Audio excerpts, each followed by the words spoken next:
saya ucapkan selamat pagi, selamat kita bertemu lagi dalam kasih Tuhan Yesus Kristus. Selamat kita menikmati menu sarapan pagi hari ini yang menyehatkan rohani kita. Pada pagi hari ini saya ingin mengambil satu tema, yaitu judulnya Ketulusan dan Kejujuran Mengawal Aku. Puji Tuhan, kenapa saya mengambil satu tema ini? Saya teringat pada suatu hari ketika teman saya ini membuka toko ya. Dia bilang begini kepada saya, Hana, carikanlah pegawai yang baik dan yang jujur. Karena hari-hari ini sulit mencari pegawai yang jujur. Karena di toko saya itu banyak barang-barang yang kecil-kecil. Umpamanya kalau dia pulang bisa dikantongi. Terus dia bilang sama saya, bawakanlah orang yang benar-benar yang baik, katanya begitu. Begitu saya mencarikan itu, lalu dia menerima, tetapi dia tidak memeriksa ijazahnya. Dia cuma bilang, aku tidak memerlukan ijazahmu, yang aku cari adalah kejujuran, dia bilang begitu.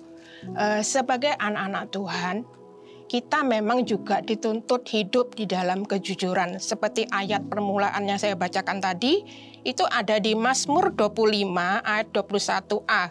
Ketulusan dan kejujuran kiranya mengawal aku. Kita tahu kalau orang yang dikawal itu berarti ada di samping kanan dan kiri. Begitu juga kejujuran itu hendaknya tinggal di dalam kehidupan kita, dalam tingkah laku dan perbuatan kehidupan kita. Karena di dalam Mika dikatakan, Mika pasal 2, Mika pasal 7 ayat yang kedua, saya ulang lagi, Mika pasal 7 ayat kedua, orang saleh sudah hilang dari negeri dan tiada lagi orang jujur di antara manusia. Itu tercatat di dalam Mika 7 ayat yang kedua.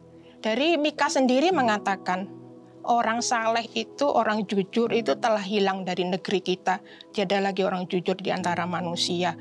Bahkan pengkhotbah pasal 7 ayat 29 mengatakan, lihatlah, hanya ini yang kudapati, telah menjadikan manusia yang jujur, tetapi mereka mencari banyak dalih. Dari Allah menjadikan mereka itu pada awalnya jujur, tetapi mereka banyak mencari dalih. Dari memang repot ya sebagai anak-anak Tuhan, kita ini suatu seperti suratan yang terbuka ya. Dari mereka itu melihat tingkah laku kita sebagai anak-anak Tuhan. Dalam tingkah laku sehari-hari dan perbuatan kita itu dibaca oleh orang-orang di sekitar kita. Dikatakan dalam Amsal 20 ayat 11, anak-anak pun sudah dapat dikenal daripada perbuatannya, apakah bersih dan jujur kelakuannya. Itu ya ayatnya. Jadi memang kita sebagai anak-anak Tuhan itu selalu diawasi dalam tingkah laku, perbuatan. Memang itu sebagai anak-anak Tuhan, biarlah kita ini mau belajar hidup benar di hadapan Tuhan, supaya kita juga diberkati dan nama Tuhan juga dimuliakan dalam kehidupan kita sehari-hari. Ketika saya menyiapkan ini, ya saya membaca cerita anak-anak ya. Saya tuh tertarik sekali buku anak-anak sekolah minggu ya. Di situ mengisahkan tentang kejujuran. Loh saya ini pikir loh kok bisa ya saya menyiapkan ini. Loh saya kok mendapatkan cerita tentang kejujuran. Di sini menceritakan tentang anak yang bernama Melisa. Melisa ini dia mau masuk sekolah SMP karena dia tidak punya biaya sama sekali. Keluarganya itu papa mamanya ini orang Kristen. Dia mendidik anaknya ini menjadi anak yang baik. Hiduplah jujur nak. Kalau kamu menemui sesuatu harus mengembalikannya, jangan mengambil, katanya orang tuanya itu. Dari Melisa ini ingat apa yang dikatakan mama papahnya yang diajarkan dia. Pada suatu hari dia itu pulang sekolah ya. Dia itu mendapatkan sebuah dompet di jalan. Dia tahu kalau dia itu sangat membutuhkan biaya untuk masuk sekolah ya. Kadang dia lihat uang di dompet itu sekitar 2 juta. Kaget dia. Lalu dia ingat pesan mama papanya. Dia bilang, oh Tuhan ya apa ya aku ini. Mama papaku mengajarkan aku supaya aku hidup jujur di hadapan Tuhan. Lalu dia pulang itu dia cerita sama mama papanya. Lalu mama papanya bilang, jangan ya nak mengambil miliknya orang. Pasti orang ini sedih ya dompetnya hilang karena uangnya itu mungkin mau dipakai untuk hal-hal yang penting. Coba kita antarkan saja di tempat alamat ini ya. Ternyata di situ ada uang dan juga KTP orang pemiliknya. Ternyata orang ini waktu didatangi ya, dikembalikan dompet ini sangat kaget ya. Dia senang sekali.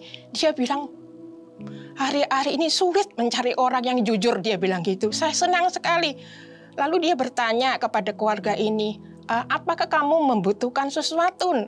Dia bilang, iya Pak, saya mau masuk sekolah, tapi saya nggak punya uang. Mama papaku mengajarkan aku suruh berdoa untuk menjadi orang yang jujur juga Pak. Kalau menemukan sesuatu harus dikembalikan katanya. Anak ini sambil menangis ya. Lalu bapak ini mengatakan, nak, engkau sudah berbuat baik, jujur. Tuhan pasti memberkati hidupmu ya. Dia memberikan satu amplop ya. Ternyata waktu sampai di rumah, dibuka, itu isinya uang tebal sekali ya. Luar biasa. Dari dalam kejujuran itu, ada berkat Tuhan yang diberikan kepada setiap orang yang melakukannya ya. Apa yang difirmankan Tuhan, hidup benar seperti Ayub ya. Kita tahu Ayub hidupnya saleh, jujur, dan menjauhkan kejahatan. Itu luar biasa dalam firman Tuhan juga mengingatkan kita sebagai anak-anak Tuhan. Saya akan bacakan firman Tuhan yang terakhir dalam Titus pasal 2 ayat yang ke-7.